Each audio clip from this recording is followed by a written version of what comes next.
बिस्मिल्लाहिर्रहमानिर्रहीम।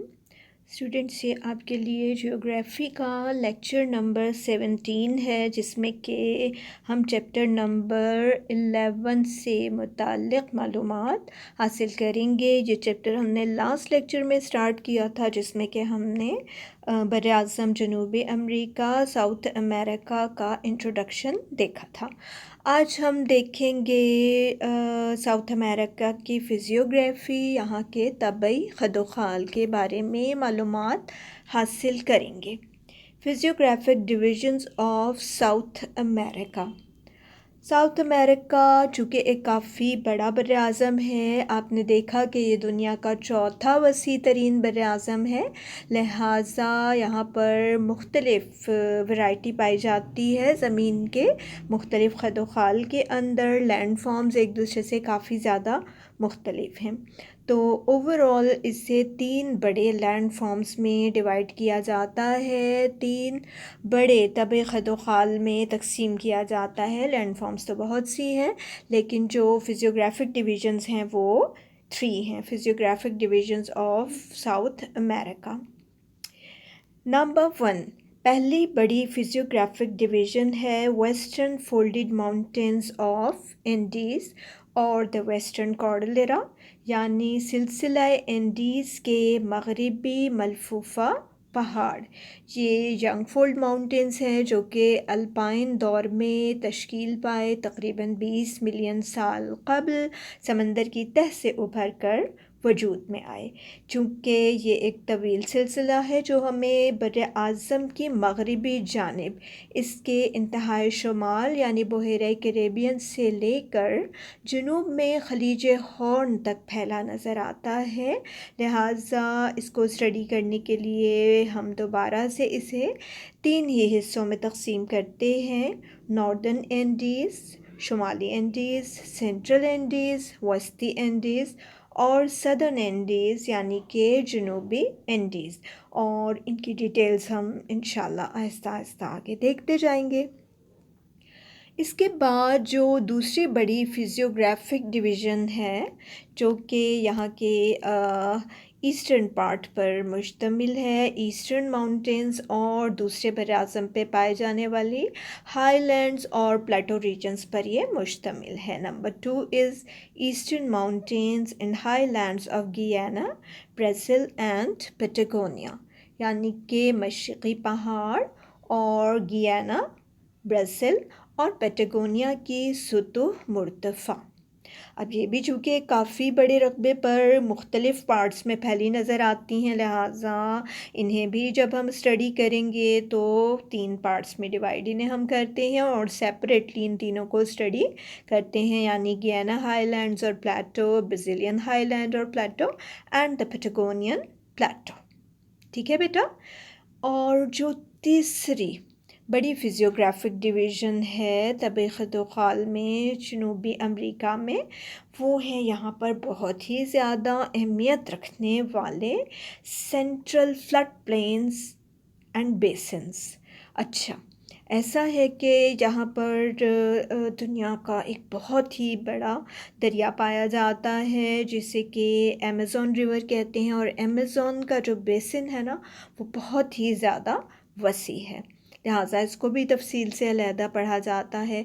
इसी तरह ओरिनोको बेसिन है, दरियाए ओरिनोको का, और पराना और पैराग्वे तो अलहदा अलहदा दरिया हैं। इनके जो बेसिन्स हैं उन्हें भी स्टडी हम करेंगे। ठीक है, तो आप देख रहे होंगे कि काफ़ी वसी बराज़म है और इसके फिजियोग्राफिक रीजन्स बज़ाहिर तो हमें 3 ही दिखाई दे रहे हैं, लेकिन जब हम इसकी डिटेल्स और तफसीलात में जाएंगे तमाम के बारे में आप देखेंगे कि आपको काफ़ी ज़्यादा नॉलेज हासिल होगी। ठीक है, याद हो गए? तीनों में दोहराए देती हूँ बेटा। Number 1 is western folded mountains of Andes, यानी सिलसिला एंडीज़ के मगरिबी मलफूफ़ा पहाड़।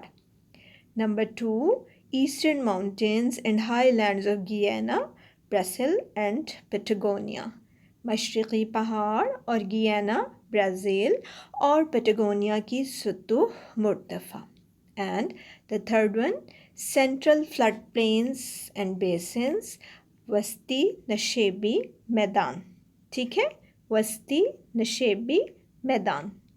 तो ये इसकी 3 बड़ी फिजियोग्राफिक डिवीजन्स हैं जिन्हें आपने बहुत ही ज़्यादा ध्यान और तवज्जो के साथ पढ़ना है, सीखना है और इंशाल्लाह याद करना है। आज हम इन तमाम का फिजियोग्राफिक मैप जो है वो देखेंगे और इस मैप को बनाने की कोशिश भी करेंगे। और चूँकि इस पर आज़म के दरिया भी काफ़ी अहमियत के हामिल हैं, लिहाजा मैं आपको दरियाओं के बारे में भी थोड़ा सा बताऊंगी। कम से कम उन दरियाओं के बारे में हमें ज़रूर जानना चाहिए जिनके हम फ्लड बेसिन्स जो हैं उनके बारे में पढ़ेंगे, तो हमें उनकी लोकेशन का भी पता होना चाहिए। ठीक है बेटा, ये आपके सामने है जनाब साउथ अमेरिका का एक बहुत ही सिंप्लीफाइड, एक बहुत ही आसान और सादा सा तबई खतोखाल वाला नक्शा। ठीक है, इसमें से मुझे उम्मीद है आपको समझने में बिल्कुल भी मुश्किल नहीं होगी। अभी मैं आपको करीब से ये दिखाती हूँ, ये आप देखिएगा। सबसे पहले हम आते हैं किसकी तरफ, जो हमारी पहली डिवीज़न क्या थी बेटा? सिलसिला एंडीज़ के मगरबी मलफूफ़ा पहाड़ी वेस्टर्न कॉर्डिलेरास जो हैं इंडीज़, ये देखिएगा, ये तकरीबन यहाँ कैरेबियन से स्टार्ट हो रहे हैं और बर्रे आज़म के तमाम तूल में, तमाम की तमाम लंबाई में ये हमें फैले हुए नज़र आ रहे हैं। ये देखिएगा बिल्कुल बर्रे आज़म के डाउनवर्ड केप हॉर्न तक हमें यह सिलसिला वेस्टर्न कॉर्डिलेरा का फैला हुआ नज़र आता है। और कितना तवील सिलसिला है ना ये बर्रे आज़म के ऊपर। इसी वजह से हम इसे 3 पार्ट्स में डिवाइड करते हैं। कौन से 3 पार्ट्स?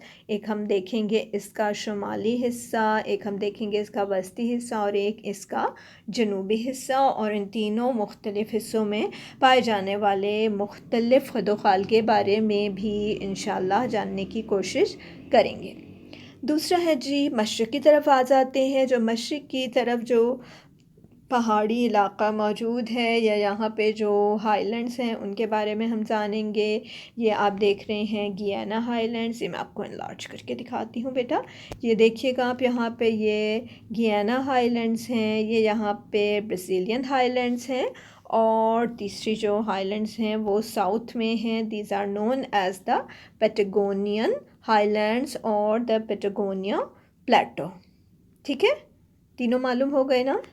अच्छा जी, अब हम आते हैं यहाँ के सेंट्रल फ्लड प्लेन्स या बेसिन्स की तरफ, जो मुख्तलिफ़ दरिया और उनके माविन दरियाओं पर और उन दरियाओं के तासों पर मुश्तमिल हैं। तो यहाँ आप देखते हैं, सबसे पहले हमने देखा था बेटा ओरिनोको रिवर का बेसिन। ठहरें, ये मैं आपको दिखाती हूँ यहाँ पर।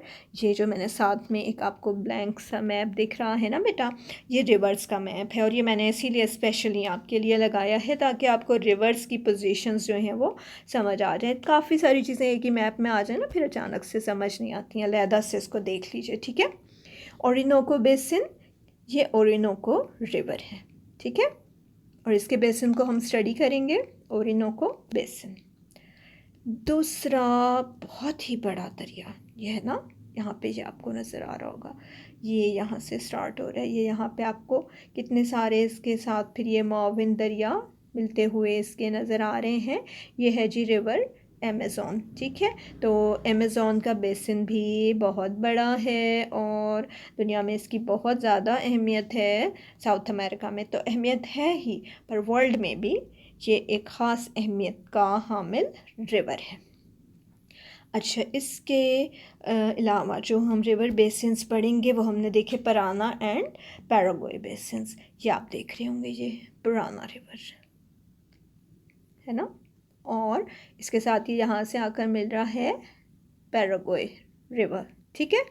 तो पराना एंड पैराग्वे बेसिन को भी हमने इंशाल्लाह स्टडी करना है। तो ये 3 बड़े बेसिन्स जो हैं जो अहमियत रखते हैं ख़ास, कौन से? ओरिनोको बेसिन, अमेज़न बेसिन और ये यहाँ पर आप देखेंगे पराना पैराग्वे बेसिन, ठीक है। देख लीजिए एक बार और, अब मैं आपको फुल मैप दिखा रही हूँ, ठीक है। साउथ अमेरिका का फिजियोग्राफिक मैप और साथ में सेपरेटली भी मैंने आपके लिए यहाँ पर रिवर्स का मैप भी आपको दिखा दिया है ताकि आपके लिए समझने में आसानी हो। जी अभी हम इन तमाम की डिटेल्स भी देखेंगे, लेकिन आज के लेक्चर में नहीं। आज के लिए काम इतना ही है कि थोड़ी आपकी बेसिस बन जाए, आप लोग जो हैं वो वाकिफ़ हो जाएं ज़रा यहाँ के मेन जो फिजियोग्राफिक डिवीजन्स हैं उनके साथ, और रिवर्स के साथ थोड़ी आपकी शनासाई हो जाए। इंशाल्लाह फिर आगे इनको तफसील में देखेंगे।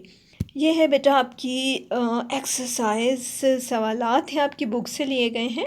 इसमें क्वेश्चन नंबर 1 है, जनूबी अमेरिका के खाके में तबई खदोखाल और दरिया दिखाएं और मुत्तसिला समंदरों के नाम लिखें। क्लोज करके देख लीजिए, बड़ा करके देख लीजिए।